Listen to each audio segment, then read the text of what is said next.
एक जंगल में सभी जानवर मिलजुल कर रहते थे। उस जंगल में एक बहुत ही विशाल व सुंदर झील थी। जंगल के सभी जानवर उसी झील के पानी से अपनी प्यास बुझाते थे। सब कुछ हंसी खुशी चल रहा था कि इसी बीच न जाने कहां से एक भयानक राक्षस उस झील में रहने के लिए आ गया।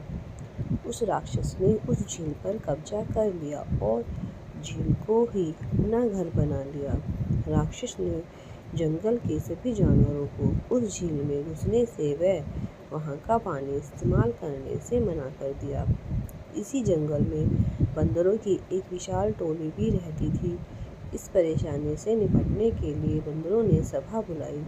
बंदरों के सरदार ने सभी बंदरों से कहा, साथियों, हमारी झील पर एक राक्षस ने कब्जा कर लिया है और अगर हम में से कोई भी वहां गया तो वो हमें खा जाएगा। बंदरों ने अपने सरदार से कहा, लेकिन सरदार, पानी के बिना हमारा गुजारा कैसे होगा? हम तो प्यासे ही मर जाएंगे। सरदार ने कहा, मुझे सब पता है, लेकिन अगर हमें सुख शांति से रहना है तो झील को छोड़ना ही होगा। बेहतर होगा कि हम सब नदी के पानी से ही गुजारा करें और झील के पानी को भूल ही जाएं। सभी बंदर मान गए। कई साल गुजर गए और इसी बीच जंगल के किसी भी जानवर ने उस झील की ओर रुख तक नहीं किया। तभी बहुत बड़ा अकाल पड़ा। नदी सूख चुकी थी। खाने और पानी की किल्लत के चलते जंगल के सभी जानवर उस जंगल को छोड़कर जाने लगे। लेकिन बंदरों को इस जंगल से बेहद लगाव था। उन्होंने इस समस्या से निपटने के लिए बैठक बुलाई। सभी बंदरों ने कहा, अगर जल्द ही पानी की व्यवस्था नहीं हुई तो हम सब मर जाएंगे। क्यों ना हम झील का पानी इस्तेमाल करें? वहाँ का पानी कभी नहीं सूखता। लेकिन क्या वो राक्षस मानेगा? बंदरों के सरदार ने कहा, एक तरीका है, हम सबको उस राक्षस से विनती करनी चाहिए। शायद उसको हम पर तरस आ जाए और वो मान जाए। यह भी सभी बंदर झील के पास गए। बंदरों के सरदार ने झील के राक्षस को आवाज़ दी, झील के मालिक, कृपया बाहर आकर हमारी विनती सुने। थोड़ी देर में ही झील में से राक्षस बाहर निकला। उसकी आंखें गुस्से से लाल थीं। वे जोर जोर से चिंघाड़ते हुए बोला, तुम लोग कौन हो और यहाँ क्यों आए हो? मैं आराम कर रहा था। मेरी नींद क्यों खराब की? इसका अंजाम जानते नहीं हो क्या? राक्षस की बात सुनकर बंदरों का सरदार विनती करते हुए दैन्य आवाज़ में बोलता है, सरदार महाराज, आप शक्तिशाली और महान हैं। इस जंगल में बहुत बड़ा अकाल पड़ा है।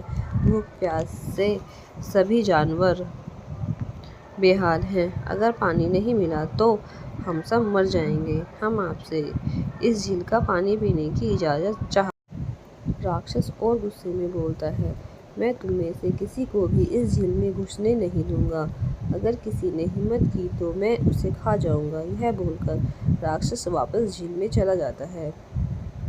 सभी बंदर बेहद निराश हताश हो जाते हैं। लेकिन बंदरों का सरदार कुछ सोचता रहता है। उसे एक तरकीब सूझती है। वो सभी बंदरों को बोलता है, तुम में से कुछ बंदर झील के पास ही एक गहरा गड्ढा खोदो और बाकी के बंदर मेरे साथ बांस के खेत में चलो।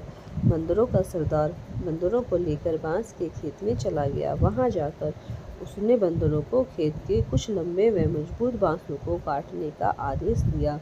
बंदरों ने अपना काम कर दिया। वहीं दूसरी ओर झील के पास भी गड्ढा खोदा जा चुका था। बंदरों के सरदार ने बांस लिया और बांस का एक सिरा झील में डुबोया और दूसरे सिरे को गड्ढे की तरफ मोड़कर उसमें से जोर जोर से तब तक सांस खींचता रहा जब तक कि उसमें से पानी न आ गया हो। देखते ही देखते झील में से पानी उस गड्ढे में जमा होता गया। यह देखकर झील का राक्षस गुस्से में बाहर आया, लेकिन चूंकि सारे बंदर झील के बाहर थे तो वो उनको कुछ नहीं बिगाड़ सका। राक्षस गुस्से में ही वापस झील में चला गया। बंदरों ने खुशी खुशी झील का मीठा पानी खूब मजे से पिया। सीख, बुद्धि बल से बड़ी होती है। चाहे कोई कितना भी शक्तिशाली क्यों ना हो, बुद्धि व समझदारी के सामने उसका बल मायने नहीं रखता। इसलिए बड़ी से बड़ी मुसीबत के समय भी अपना संयम नहीं खोना चाहिए और बुद्धि से काम लेना चाहिए।